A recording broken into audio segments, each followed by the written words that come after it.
আপনাদের জন্য? জবরদস্ত একটা লড়াই তো হচ্ছে।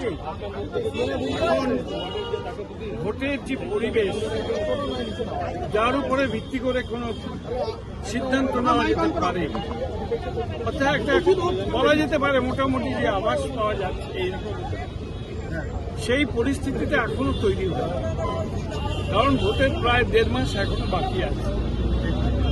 সুতরাং আপনাদের আরো দিন 15-20 ওয়েট করতে হবে। উত্তর তবে কলকাতায় আমার নিজের যা ধারণা, উত্তর কলকাতায় রাজনীতিতে সচেতন মানুষ যারা আছে, তারা ইতিমধ্যে একটা চর্চা শুরু করে দিয়েছে যে 3 জন প্রার্থীর মধ্যে কে সেই প্রার্থী যার গায়ে কোনো দাগ নেই। এইটা সব থেকে বড় একটা প্লাস পয়েন্ট বলে মনে হচ্ছে। এখন সেটা দেখা যাক, জনতার উপরে সবটাই নির্ভর করছে। জনসাধারণ কি চান, তারা কি চায়, কি ভাবছেন, সেটা অনেকটা নিশ্চিত। উত্তর কলকাতায় দেখা যাচ্ছে যে অনেক কাউন্সিল